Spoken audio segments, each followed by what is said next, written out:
Estamos ao vivo. Boa noite. Graça e paz seja sobre a sua vida. Não sei como é que tá aí na sua casa, mas aqui está chovendo. Tá chovendo. Aqui está chovendo. Uma chuvinha bem agradável para refrescar, né? E trazer bons frutos. Sempre, né? Tá muito bom aqui. Sejam muito bem-vindos. Vamos chegando aí para nossa live das 23 horas, né? Tivemos a live às 11 horas da manhã e agora às 23 horas daremos continuidade. Abraço especial para Marcel e Roberta, Plana Ortodontia. Tassi, seja muito bem-vinda, Tassi. Que bom que você chegou. Aldo Macedo também não está perdendo mais uma. Camila Marques está aí também. Marlene Val, estávamos falando agora há pouco. Quem mais está aí, gente? Vamos lá. Ramon Dias. Denise, um grande abraço. Sil. Fala aí, Pedro, quem mais tá aí? Josi Silva, Ramon Dias, Souza Carlos, Abraão Val, Caetano, Leia. Coisa boa. Leia Caetano é a mãe da nossa queridíssima Mariana Caetano. Laura Rivas, seja bem-vinda. Rivaldo Duarte. Coisa boa. Olha quem tá aí, a Laura. Laura querida, nossa paraguaia. A hermana. Saudade de você, Laurita. Grande abraço. Camilinha, um beijo. Poxa, meu comentário não apareceu não. Quem mais aí? Igor. Rafael Costa. Te amo, Rafinha.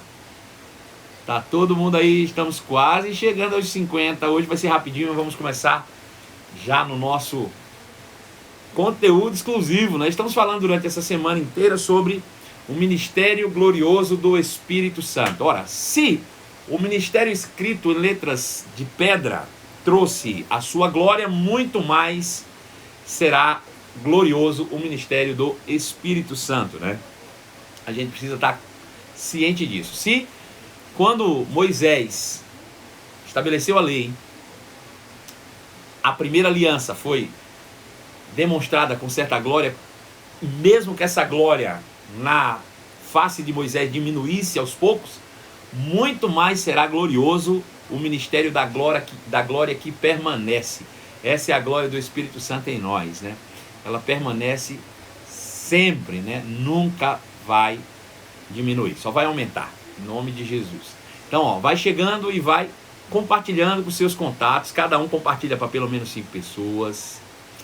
Tá, você tá falando, amo o Senhor, pastor, lhe tenho como um presente de Deus. Também lhe amo muito, Tassi. Vocês são especiais demais para minha vida, amo muito. Sil Colete, seja muito bem-vinda, Silzinha.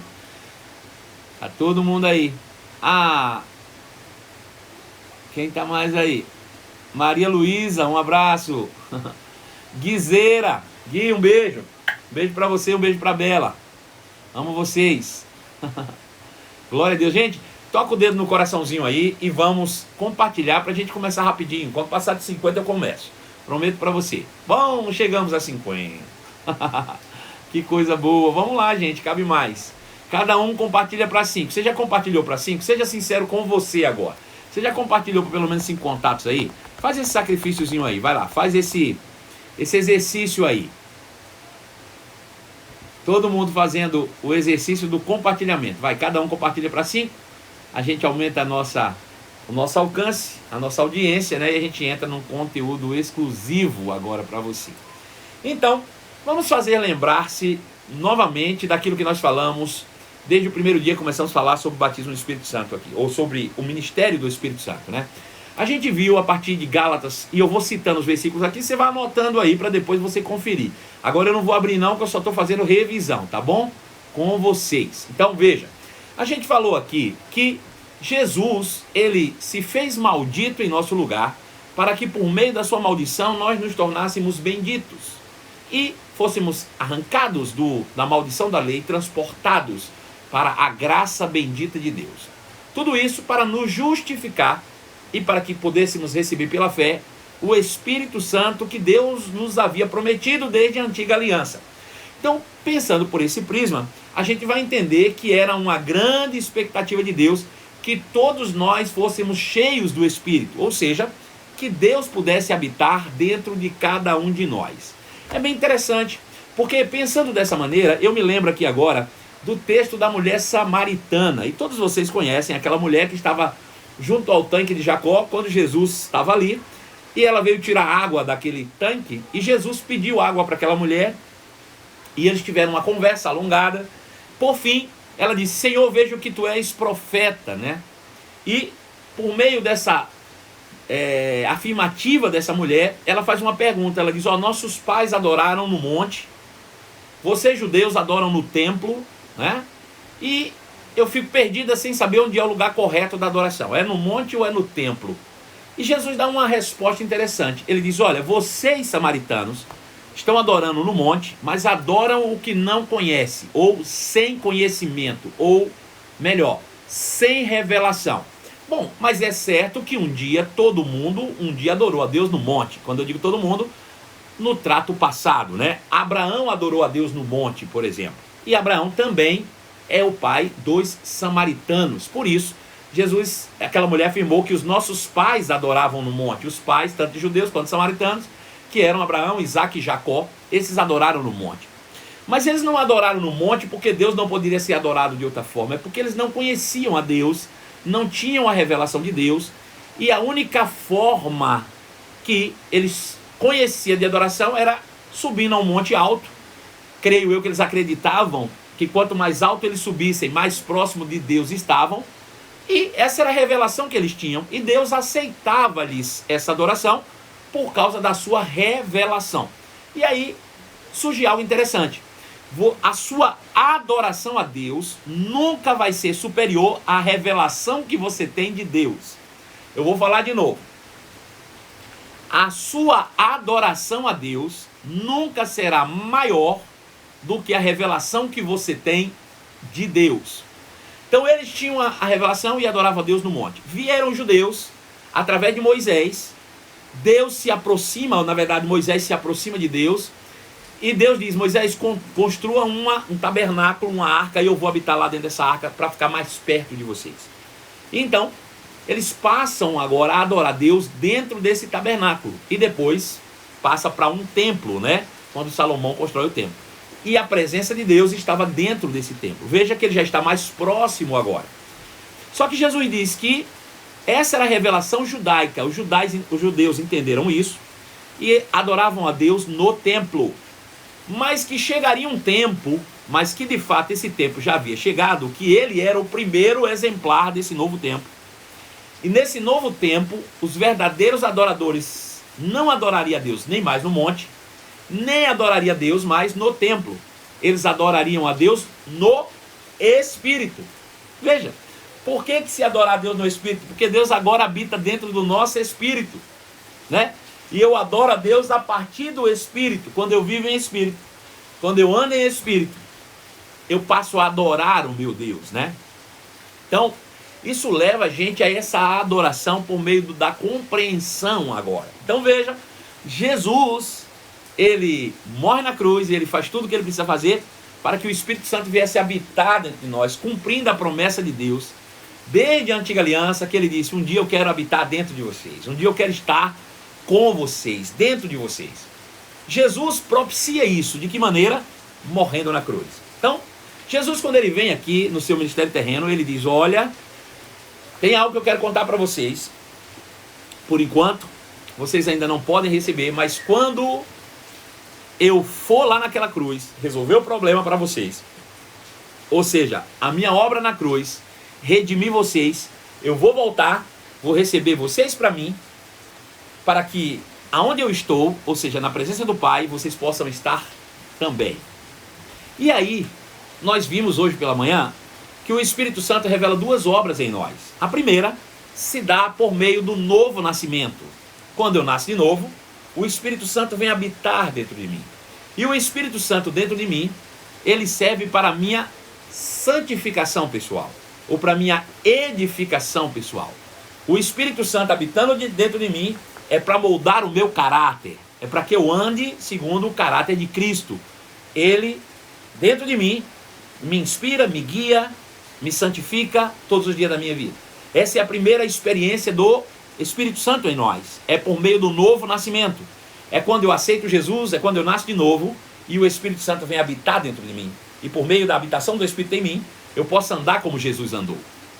Agora, a segunda obra, nós vimos isso em Atos capítulo 2, e nós vamos ver isso já aqui, que Jesus disse, bom, uma vez que vocês receberam o Espírito Santo, agora eu posso lhes dar a palavra. E Jesus passa 40 dias ensinando a palavra para eles. No final desses 40 dias, Jesus disse, pronto, vocês já receberam a palavra, já nasceram de novo, mas não se ausentem de Jerusalém, ao contrário, esperem pela promessa do meu Pai, da qual eu lhes falei, que João batizou com água, mas dentro de pouco tempo vocês serão batizados com o Espírito Santo e com poder. E vocês receberão poder ao descer sobre vós o Espírito Santo, e serão minhas testemunhas em Jerusalém, na Judéia, Samaria e até os confins da terra. Nós vimos hoje de manhã, e se você não viu pode assistir ainda, que esses discípulos então resolveram esperar aquilo que Jesus havia dito. Durante 7 dias eles esperaram, indo diariamente orar no cenáculo, e até que um dia, no dia de Pentecostes, estavam todos reunidos num só lugar, e eles ouviram um som como de um vento impetuoso, que encheu toda a casa, e apareceu entre eles línguas como de fogo, pousando uma sobre cada um deles, e todos eles ficaram cheios do Espírito. E todos eles passaram a falar em outras línguas, conforme o Espírito os concedia. Hoje pela manhã eu falei sobre isso. Uma das dificuldades que as pessoas têm é porque elas acreditam que quando se é batizado no Espírito Santo, o Espírito Santo toma elas por possessão e começa a falar pela boca delas. Mas na verdade não. O Espírito Santo concede as línguas e nós é que falamos pela fé. Então, todos ficaram cheios do Espírito, todos passaram a falar noutras línguas. Então veja, a partir daí a gente viu Pedro agora, cheio, nascido de novo e cheio do Espírito, tendo um comportamento completamente diferente daquele que ele tinha tido antes, quando negou Jesus, quando ele era apenas um homem natural. Pedro agora cheio do Espírito, ele pregou e 3.000 pessoas se converteram, cheio do Espírito. Pedro, cheio do Espírito, foi orar no templo e passando pela porta formosa, um homem se aproximou dele e disse, ei moço, me dê dinheiro. E ele de forma ousada disse, olhe para mim, olha aqui para mim. Eu não tenho prata, eu não tenho ouro, mas eu tenho algo muito mais poderoso do que isso. E eu recebi de graça e eu vou te dar também. Em nome de Jesus, levanta e anda. E a Bíblia diz que nada aconteceu, porém Pedro, o pegando pelo braço, o colocou de pé, e aquele homem, consertando seus pés, começou a andar normalmente. Interrogado, pois, acerca de, em nome de quem você está realizando esses milagres, Pedro disse, foi a fé no nome de Jesus que curou aquele coxo, ou aquele paralítico. A fé no nome de Jesus. E aí nós vimos algo interessante, que ao receber o Espírito Santo sobre nós, como batismo, nós estamos recebendo poder ou uma usina de milagres, que é ativada por meio da minha fé. Quando eu ouço a palavra gera fé em meu coração, logo eu começo a me mover em fé, gerando poder suficiente dentro de mim para realizar milagres. Então veja, por todos esses aspectos que nós fizemos um resumo em 10 minutos, eu quero dizer para você que não existe crente completo sem batismo no Espírito Santo. Eu poderia dizer que não existe crente completo se não nasceu de novo e se não foi batizado no Espírito. Mas, se ele não nasceu de novo, nem crente ele é. Então, primeiro ele nasce de novo, se torna um crente, e uma vez que se tornou crente, precisa receber o batismo no Espírito Santo, para que agora esteja um crente pleno, completo. Agora veja que interessante. Jesus diz, o ladrão veio somente para roubar, matar e destruir, mas eu vim para que tenham vida e vida em abundância. E nós já sabemos que a vinda de Jesus para morrer na cruz do Calvário foi, segundo Gálatas capítulo 3, verso 13 e 14, para que nós fôssemos justificados e recebêssemos o Espírito dentro de nós. Então eu posso afirmar que, obviamente, se eu não for nascido de novo e não for um crente cheio do Espírito, eu não vou conseguir viver uma vida abundante ou plena na sua totalidade. Deu para entender? A Bíblia diz que Deus amou o mundo de tal maneira que deu o seu único filho para que todo o que nele crê não pereça, mas tenha vida eterna. A gente já sabe que aquele que crê em Jesus nasce de novo, se torna justo para receber a presença do Espírito. Então eu posso dizer que um crente que não é cheio do Espírito não pode desfrutar a plenitude da vida do próprio Deus. Então, primeira coisa, quantos aqui querem viver uma vida plena, em plena realização? Veja, o que seria uma vida plena? Uma vida que está acima da vida natural. Uma vida que vai viver em plena saúde divina, porque melhor do que ser curado é não adoecer. Pega isso. Então uma vida plena é uma vida acima da normalidade. Uma vida plena é uma vida que você não vai adoecer, você vai andar em saúde divina.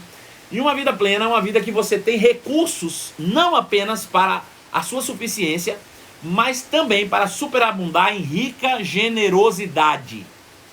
Então isso é uma vida plena. E eu pergunto, quem gostaria de ter essa vida plena? Todo mundo está dizendo, eu gostaria. Bom, essa vida plena é resultado de duas ações que não partem de nós e sim do Espírito. Primeira delas, nascer de novo. Segunda delas, ser cheio do Espírito. Agora veja, eu posso nascer de novo e posso não ser cheio do Espírito. E qual seria a consequência de nascer de novo e não ser cheio do Espírito? Bom, a gente vai ver isso hoje.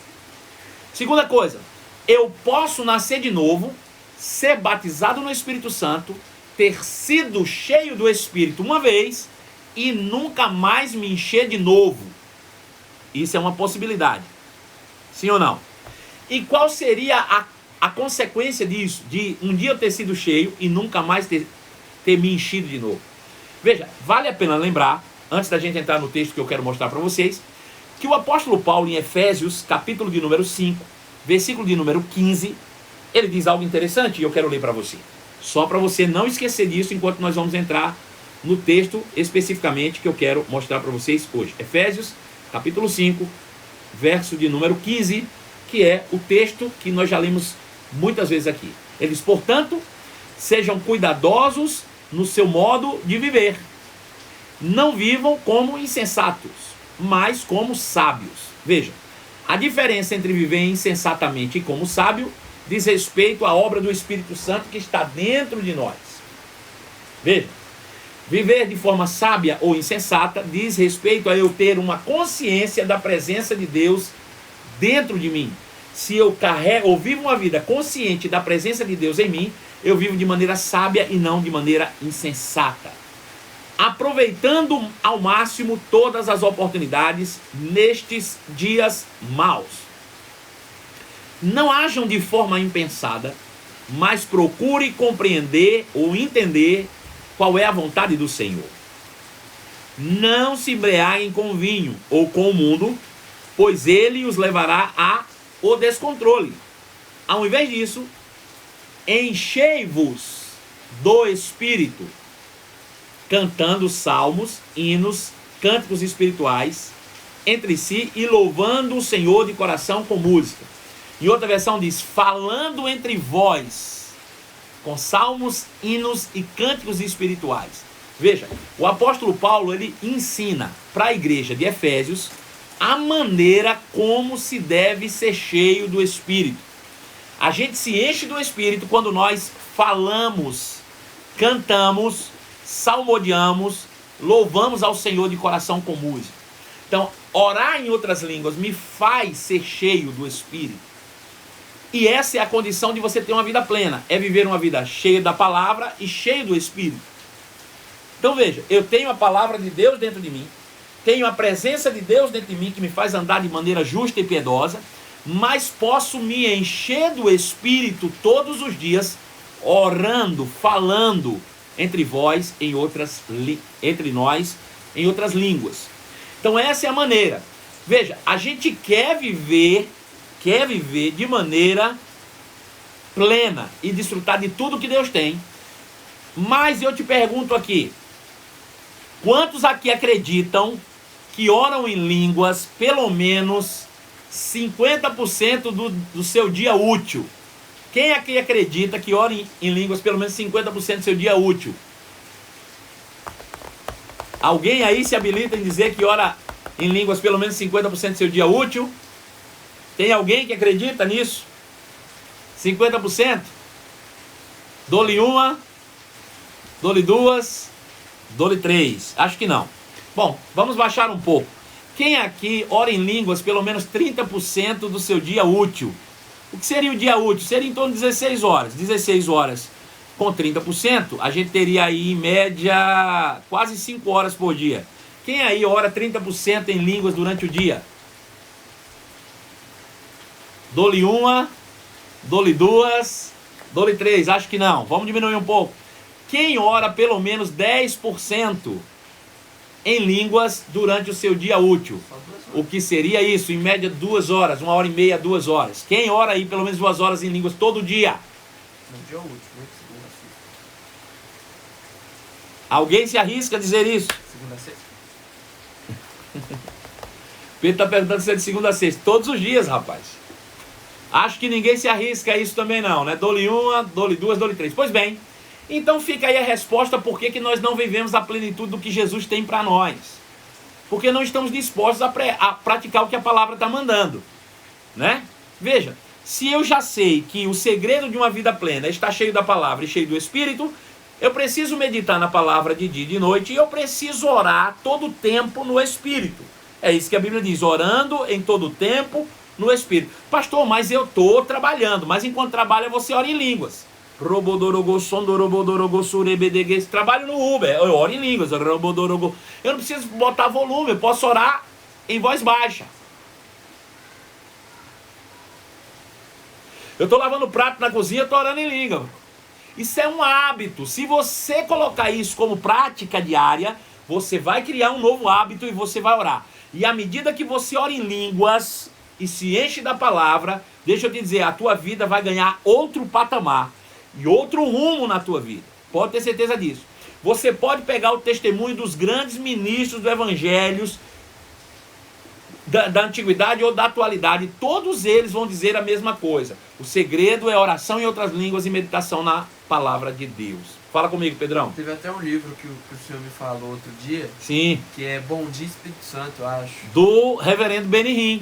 Ele conta a sua própria experiência de uma maneira extraordinária. O pastor Chris Oyaklomen, ele também é um homem que fala muito sobre a oração em outras línguas. Quer ver outro também? Deixa eu levantar aqui para mim.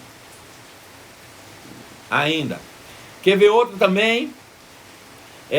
O pastor Devin Robertson, o próprio irmão Reagan. O irmão Reagan diz, olha, eu fui conhecido... o pastor Reagan diz isso. Vocês conhecem meu pai como homem da fé, como o apóstolo da fé, mas eu conheço meu pai como homem das orações.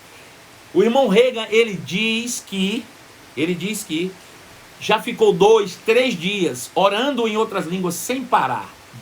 Eu fico com vergonha. Eu tô com vergonha aqui, cara. Já tô com vergonha. O cara fica 2, 3 dias orando no Espírito. Então esse é o segredo de uma vida plena. É você ser cheio da palavra e ser cheio do Espírito, né? Isso vai botar você em outro nível de vida, em outro patamar de vida. Orar a palavra, orar no Espírito, se encher da palavra e orar no Espírito, ser cheio do Espírito, cheio do Espírito, cheio do Espírito. Você não vai viver uma vida abaixo da média, não. E nem na mediocridade, não. Você vai viver uma vida poderosa em Deus. Pode ter certeza disso. O senhor pode tocar aí só em um momentinho, questão de um minutinho rápido, sobre o batismo no Espírito Santo, porque tem uma pergunta aqui da Dodora. E quem não sabe orar em línguas? Então, eu já tenho uma outra live aí que eu fiz ensinando sobre o batismo no Espírito Santo. Nós temos também uma live hoje lá no YouTube da igreja com Rafael Luque falando sobre orações em línguas.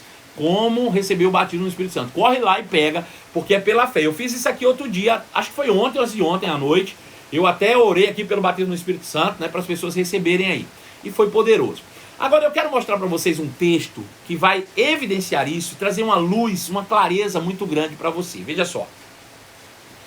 Lá em Tiago, capítulo 5, versículo de número 7. Tiago, capítulo 5, verso 7, diz assim, ó. Sede, pois, irmãos, pacientes até a vinda do Senhor. Sede, pois, irmãos, pacientes até a vinda do Senhor. Ele está falando da vinda de Jesus agora, do arrebatamento, né? Que está próximo para cada um de nós. Se já era próximo para Tiago, imagina para a gente, né? Sede, depois pacientes até a vinda do Senhor. Eis que o lavrador aguarda com paciência o precioso fruto da terra, até receber as primeiras e as últimas chuvas. Sede vós também pacientes e fortalecei o vosso coração, pois a vinda do Senhor está próxima. Veja que interessante. Tiago está falando para os irmãos, né? E ele faz uma comparação interessante. E ele diz, percebam como o agricultor espera com expectativa o precioso fruto da terra. Se falando da vinda do Senhor, ele está fazendo uma alusão a como Deus tem expectativa em que as pessoas se convertam para a vinda de Jesus, né? O precioso fruto da terra para Deus são almas, são vidas, né? Que serão alcançadas. E para isso, ele diz que o lavrador aguarda com expectativa as primeiras e as últimas chuvas. Em outra versão diria chuva seródia e temporã. Bom, para gente que nunca plantou coisa nenhuma, talvez fique difícil de entender o que ele está dizendo. Mas para quem é agricultor, sabe bem do que ele está falando. Veja só, principalmente para o povo de Israel. Existem dois tipos de chuva para quem planta, tá? Existe a chuva que prepara a terra. Então, vai chover, a pessoa olha lá e está preparando, ele vai preparar a terra, planta as primeiras sementes e então a chuva vem. Quando vem a primeira chuva, ela faz com que a semente se torne uma cultura. Nasce a planta e se torna uma cultura. E aí a Bíblia diz que ele vai para casa e descansa. E essa cultura cresce, vira uma lavoura. Até chegar o tempo da colheita. Quando chega o tempo da colheita, ele espera a última chuva. Essa última chuva amadurece o fruto para que ele seja ceifado. Veja, a primeira chuva cai sobre as sementes para que essa semente possa virar uma cultura, né? Se você plantou milho, sementes de milho, chove-se sobre o semente de milho e nasce uma cultura de milho, pés de milho, uma lavoura de milho. E o agricultor espera até esse plantio gerar fruto. Quando ele está carregado para o fruto, ele espera as últimas chuvas. Enquanto está esperando as chuvas, ele começa a amolar as suas ferramentas para a última colheita, onde ele vai tirar tudo. Veja, entre o nascimento da cultura e a última colheita, existem os remanescentes, ou seja, os temporâneos, aqueles que você tira aos poucos quando vai amadurecendo antes do tempo. Mas nada se compara à grande colheita. Se colhe alguma coisa durante o tempo da espera, mas nada se compara à grande colheita. Ele está falando o quê? Ele está falando sobre a vinda de Jesus. Ele está falando que uma semente foi plantada na terra e desceu uma chuva sobre ela. E depois que essa chuva desceu sobre essa semente, nasceu uma cultura. E essa cultura tem amadurecido. Mas ainda resta uma última chuva, enquanto nós estamos amolando as ferramentas. Porque essa última chuva é que vai determinar a grande colheita. Sabemos que já aconteceram colheitas durante o tempo da espera, mas nada se compara com a grande colheita que está por vir. Se falando da nossa realidade, a gente sabe que Jesus morreu e ele era uma semente. Ele disse, eu sou o grão de trigo. Eu sou o grão de trigo. Se o grão de trigo cai na terra e não morre, ele fica só. Veja, se você tem uma semente de milho e não planta, ela não nasce, por mais que você exerça fé. Para que uma semente nasça, ela precisa morrer. Aí você planta ela, milho, e nasce uma cultura de milho, um pé de milho. Ok? Esse pé de milho vai crescer e eu vou esperar ele dar fruto para arrancar o fruto. Veja, Jesus disse, eu sou o grão de trigo. Se o grão de trigo cair na terra e não morrer, fica ele só. Mas se ele morrer, nascerão muitos iguais a ele. Agora eu te pergunto, Jesus era de fato um grão de trigo ou Jesus era o Filho de Deus?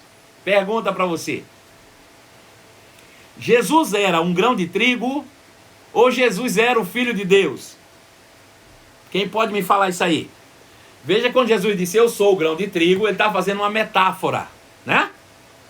Eu te pergunto, Jesus era um grão de trigo ou Jesus era o filho de Deus? Jesus era filho de Deus.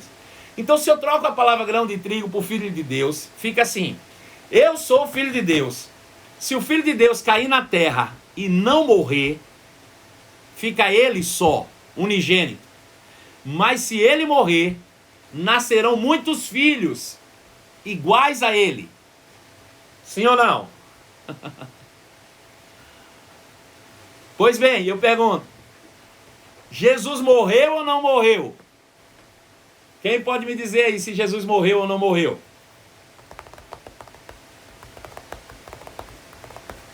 Morreu, Jesus morreu.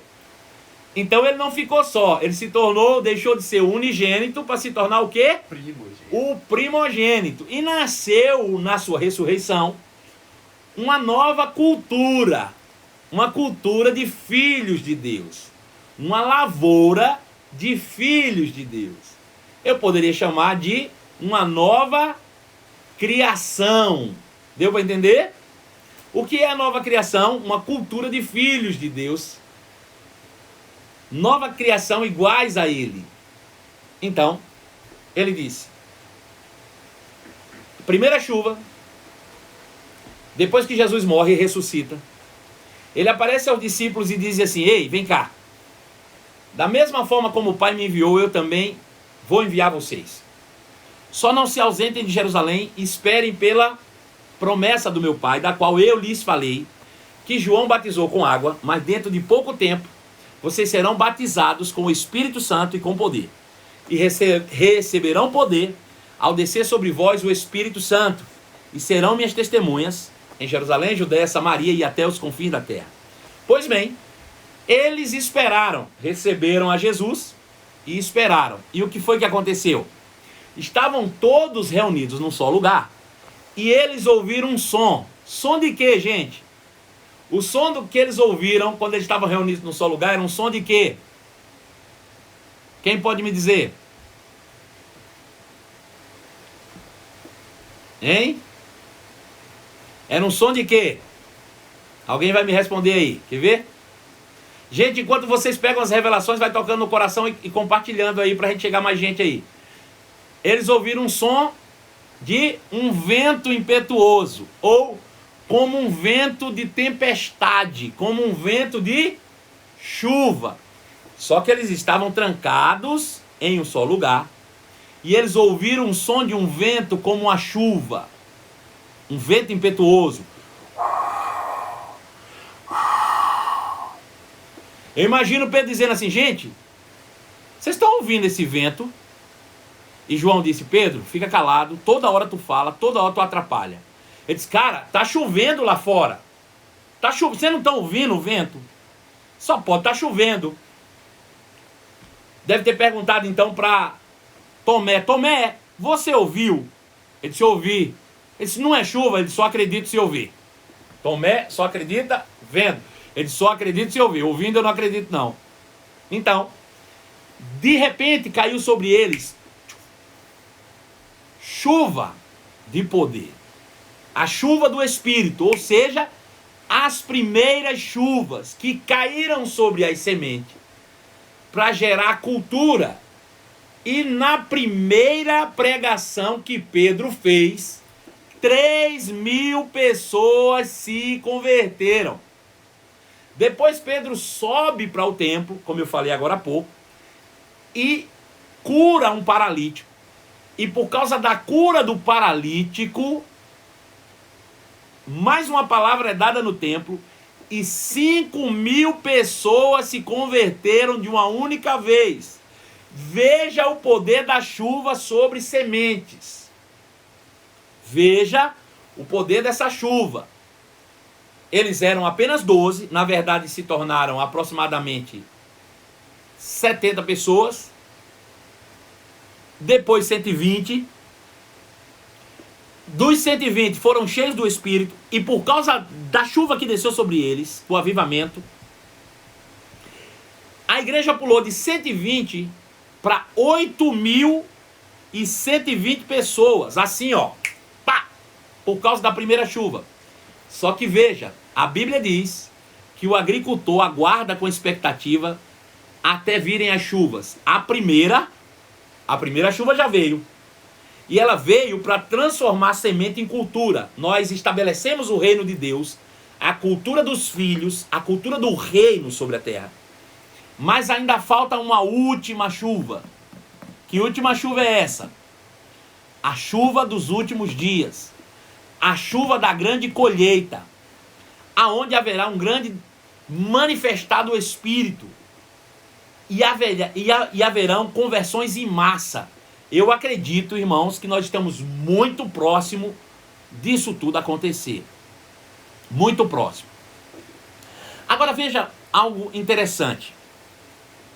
A primeira chuva que caiu, que foi no dia de Pentecostes, Jesus disse assim: não saiam de Jerusalém, esperem pela promessa de meu Pai, da qual eu lhes falei.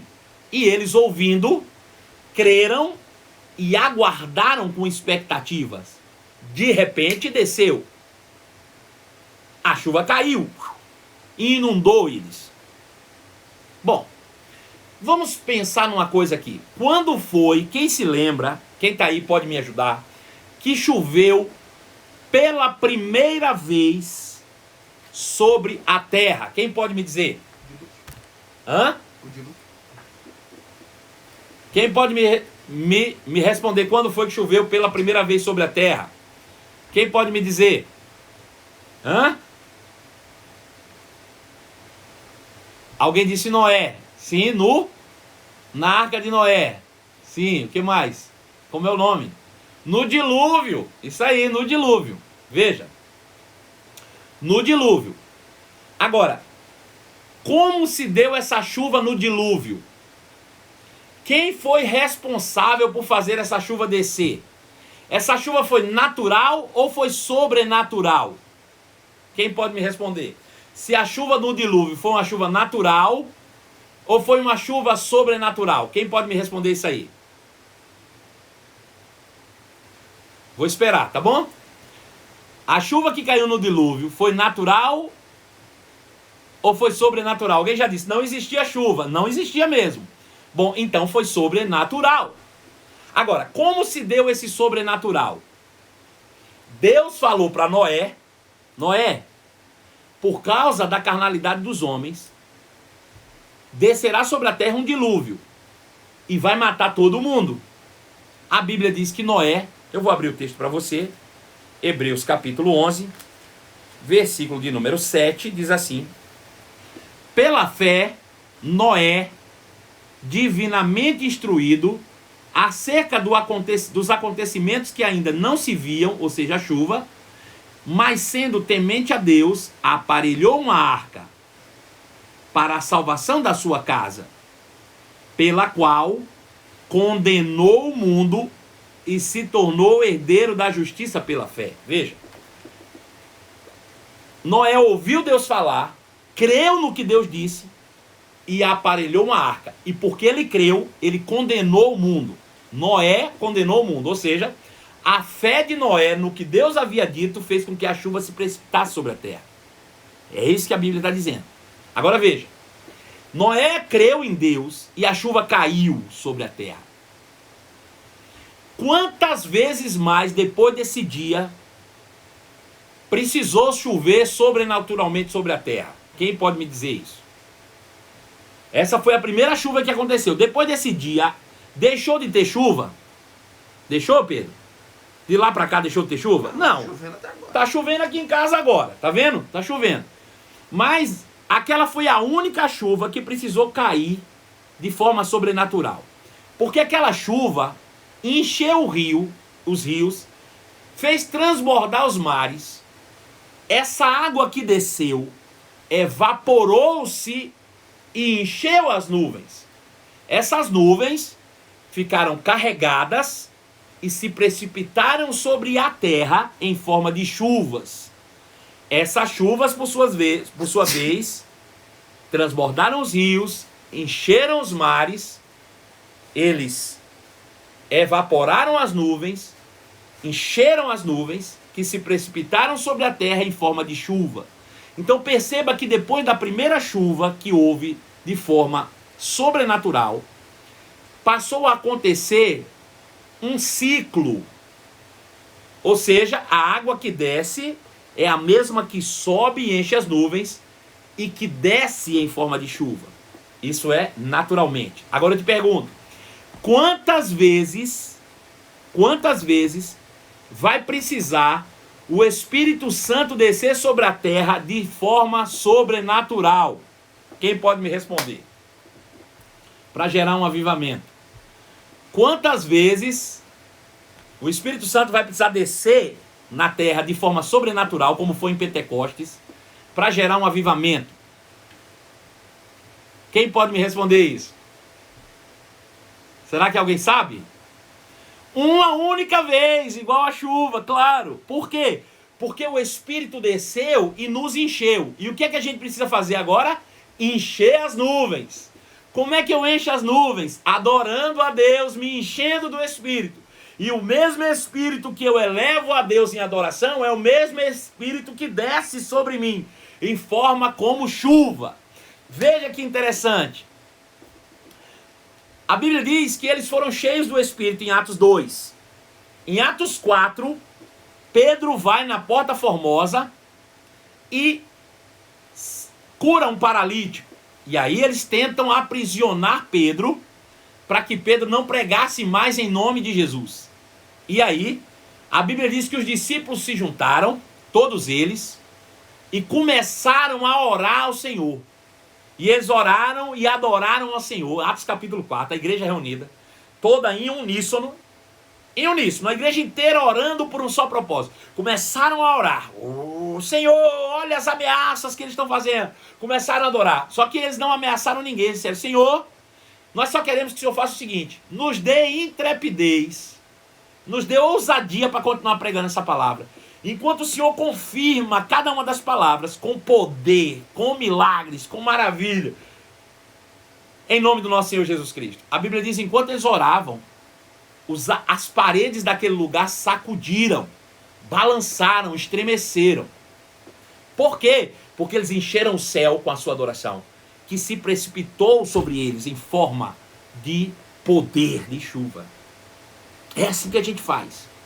Veja também Paulo e Silas na prisão.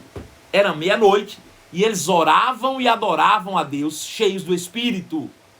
Quando eles oravam a Deus cheios do Espírito, eles encheram o céu com a sua adoração e a cadeia onde ele estava aconteceu um terremoto, aonde caíram as algemas e abriram-se as portas. Veja o poder de você ser cheio do Espírito e encher o céu com a sua adoração e fazer com que essa mesma adoração caia sobre você como avivamento. Então é isso que Deus está esperando. A igreja, de forma uníssona, entender e começar a adorá-lo verdadeiramente.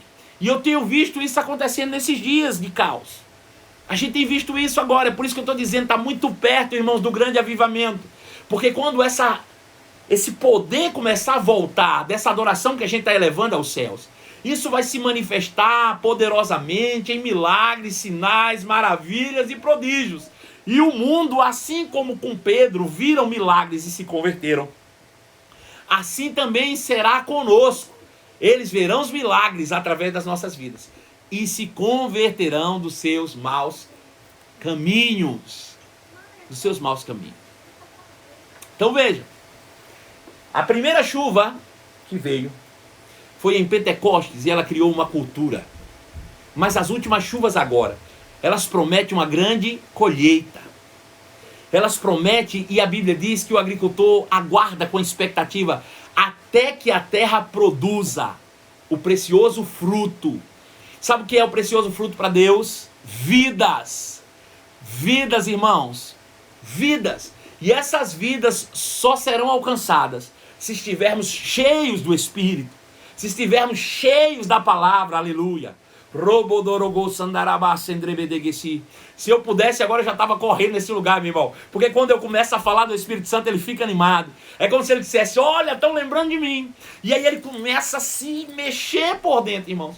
E eu vou te dizer, eu estou recebendo uma palavra agora e eu declaro, se tiver alguém agora, nesse momento, passando por qualquer tipo de enfermidade, eu declaro cura nesse momento sobre a tua vida. Pelo poder do Espírito, como sinal, maravilha e prodígio da palavra que eu vos tenho pregado, diz o Senhor dos Exércitos. Você tem recebido uma palavra que te liberta, e eu declaro, tu serás liberta pela palavra e pelo Espírito, diz o Senhor dos Exércitos. Tu tens recebido uma palavra que te sustenta, que te fortalece, e eu te digo, tu serás fortalecido nesses dias, pelo poder da palavra e pelo poder do Espírito, diz o Senhor dos Exércitos. Aleluia! Robondorogo sendrebedegesidribian sandrabas. Romandara bandara gansure gen sindribian si andiadiriagasi adiadiariabiansu. Romondoro brondo go sendrebendegen sindribian si androgo sandrabas. Treques sindrigis sindribian sandrobos treques. Rebandagandoro go sandrabandagansore gen sindribi. Protroco sandraban sandrobos sindrebeged sindribia. O Espírito Santo quer fazer isso em nós, irmãos. Aleluia! Eu posso ver pelo Espírito, pessoas que estavam com dor aqui, ó. Mulher, debaixo aqui, ó. Coloca a tua mão e tu será curada completamente nesse momento. Se tiver caroço, desaparecerá. Porque Deus é o mesmo ontem, hoje e o será eternamente. Porque o mesmo Jesus que fez milagre pela vida de Pedro é o mesmo Jesus que faz milagre pela vida de Marcelo, pela vida de Aldo, pela vida de Mari, pela vida de Manu, pela vida de quem quer que seja. É o mesmo Espírito, irmãos, eterno em nós. Esse é o mesmo Espírito que operou em Jesus, que operou em Pedro, que operou em Paulo, que opera em mim, opera em você. É o mesmo Espírito. A diferença é o que nós fazemos com aquilo que sabemos. O que nós fazemos com aquilo que nós já sabemos. Aleluia. Porque o Espírito Santo, ele não faz para se aparecer, mas ele faz para dar testemunho de Cristo. Para provar que Jesus é real, que ele está vivo. Essa é a ideia de Deus. E esse é o papel, o trabalho do Espírito Santo. Aleluia, aleluia. Deixa eu te dizer, e ele não atua só no campo da cura, não. O Espírito Santo pode te dar estratégias extraordinárias. Você que é empresário, receba agora em nome de Jesus ideias para começar coisas novas no meio da crise do caos. Com coisas que você já tem aí. Coisas que você vai olhar e dizer, gente, isso aqui está parado, eu posso utilizar isso para fazer coisas extraordinárias. O Espírito Santo pode falar com você agora mesmo para fazer milagres inexplicáveis na tua vida. Aleluia. Aleluia. Aleluia. Porque ele é o mesmo, irmãos. E é aí que vai se dar, queridos, o grande avivamento. Deixa eu te dizer, o grande avivamento não vai se dar só com curas, milagres, não vai te dar com vida abundante. Vai ser um tempo de prosperidade tão grande, meu irmão. Vai ser um tempo de tanto dinheiro chegando. Tanto dinheiro, irmão, na igreja. Quando eu digo na igreja, eu estou falando da instituição. Eu estou falando na tua vida, na igreja, nos filhos de Deus, nos crentes. Será tanto, irmãos, tanto. Aleluia. Oh, rabassuri abassandarabassa endrebedegesi. Porque ele é o mesmo Espírito, meu. É o mesmo Espírito que multiplicou pães e peixes no deserto para Jesus. É o mesmo Espírito que fez Jesus abundar em tudo quanto ele fazia. É o mesmo Espírito, querido. Mesmo Espírito. Eu vou dizer uma coisa para você. Se você nesse momento está passando por problema de ansiedade, de depressão, de tristeza, de medo, de angústia, o segredo é se encha da palavra, se encha do Espírito. Agora não é saber que resolve não, viu? Deixa eu dizer uma coisa para você. Se você estiver doente, você vai lá no médico e ele vai passar uma receita para você. E aí você lê a receita e diz, ah, rapaz, já sei, ó, para ficar curado de uma sinusite, basta eu tomar um antibiótico. Tá aqui, pronto, vou ficar curado, já sei. Não é saber não, meu filho, é tomar.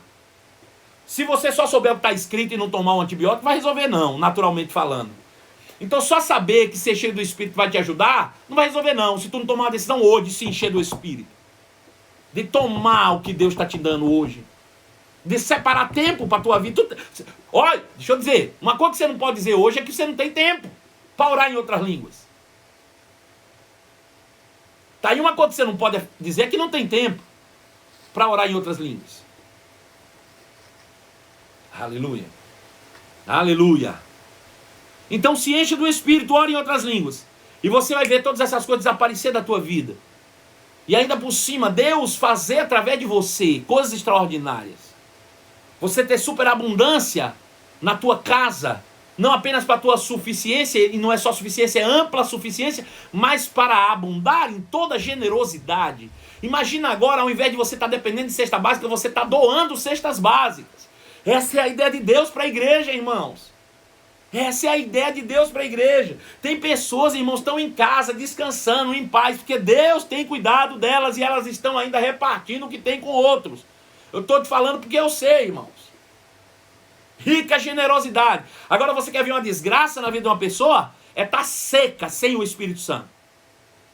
Está só ligado nas coisas naturais. Sabe por quê? Porque nessa hora ela está guardando com medo de faltar, em vez de dar para os outros. Está pensando, ai, não vou dar não, porque pode ser. Isso é carnalidade purinha. Seco. Cisterna seca, rota. Né? Agora, um crente cheio do Espírito, não. Ele tem para si e tem para dar. Aleluia. Aleluia. Você está comigo? Eu estou animado com essa palavra, irmão. Eu estou animado, irmão. Eu vou dizer, antes de chegar em você, já chegou em mim. Entendeu? Eu tinha preparado uma palavra totalmente diferente para hoje, mas o Espírito Santo foi nos levando para cá e a gente chegou até aqui. Então, a gente vai avançando. Aleluia. Deixa eu te dizer, não é problema nenhum também você hoje receber uma cesta básica, não. Mas de repente você tem uma palavra que é mais valiosa que uma cesta básica hoje para dar para alguém que está precisando. Porque você pode realmente ser assistido com uma cesta básica e está cheio do Espírito. Né? Por uma condição adversa ou por algo que realmente possa ter acontecido. Qual é a dificuldade? Né? Aleluia. Louvado seja o nome de Jesus. Mas não se contente com isso. Isso não é o melhor de Deus para a sua vida, não. Deus pode mais para você. Deus pode fazer mais na sua vida. Deus pode fazer coisas grandiosas através da sua vida e na sua vida. Deus pode fazer muito mais em você. Deus pode. Saiba disso. Deus pode. Eu quero encerrar com o texto de Efésios, capítulo de número 3, verso 20. Vamos encerrar com ele. Efésios 3, 20. Ou o livro poderoso é o livro de Efésios, né? Aleluia. Toda a glória seja dada a Deus, que, por seu grandioso poder, que é manifesto pelo Espírito Santo, que atua em nós, é capaz de realizar infinitamente mais do que pedimos, ou que poderíamos pedir ou imaginar. Aquele que é poderoso para fazer infinitamente mais, além do que pedimos ou pensamos, segundo o seu poder que opera em nós. Não é segundo o seu poder que opera no céu, não. O poder de Deus opera em nós, mas para o poder de Deus operar em nós, você tem que estar cheio do poder, né? Tem atuação nesse negócio. Tem a atuação nesse negócio. É você decidir viver cheio do poder. Andando no Espírito, andando no poder. Andando no Espírito, andando no poder. Andando no Espírito, andando no poder. Andando no Espírito, andando no poder. Deus se torna poderoso para fazer infinitamente mais. E diga, me entenda, se torna porque você pode impedir o agir de Deus na tua vida. Deus é poderoso para fazer infinitamente mais, além do que tudo o que pedimos ou pensamos, segundo o seu poder que opera em nós. Aleluia. Esse poder nos foi dado. Jesus morreu para que nós tivéssemos esse poder. Jesus morreu de certa forma para que eu fosse cheio do Espírito. Jesus morreu para que eu orasse em línguas. Jesus morreu para que eu transbordasse do poder. E eu vou deixar para lá. Eu vou considerar uma opção. Não, meu irmão, não é opção não. É necessidade. É necessidade. Ser cheio do Espírito é uma necessidade. Tem uma pergunta aqui, eu não sei quem foi que fez. Eu vou tentar ver se eu consigo ler. Se eu conseguir ler. Tá lá. A Tarsi fez uma pergunta e diz assim: pergunte ao pastor se esse é o segredo dele, oração em outras línguas sempre. Tarsi, é isso mesmo, não é segredo nenhum, tá na Bíblia. Não tem segredo não, minha filha. É ser cheio da palavra e ser cheio do Espírito. É estar conectado. O problema é que às vezes a gente diz assim, ó, eu vou orar em línguas 2 horas por dia. E aí a gente se isola, ora 2 horas e o resto do dia todo fica fazendo carnalidade. É melhor você, na verdade, não orar 2 horas, mas não ficar 2 horas sem orar. Essa é melhor. Deu para entender? Talvez eu não tenha ficado nos últimos tempos 2, eu já fiquei muito mais de 2 horas orando. Mas pode ser que nos últimos dias eu não tenha ficado mais de 2 horas orando. Mas também nunca fiquei 2 horas sem orar. Nunca fiquei 2 horas sem orar. Quem me vê e quem me conhece sabe que o tempo inteiro eu estou conectado no Espírito. Eu paro de falar e começo. Eu paro de falar da palavra e já entro no Espírito.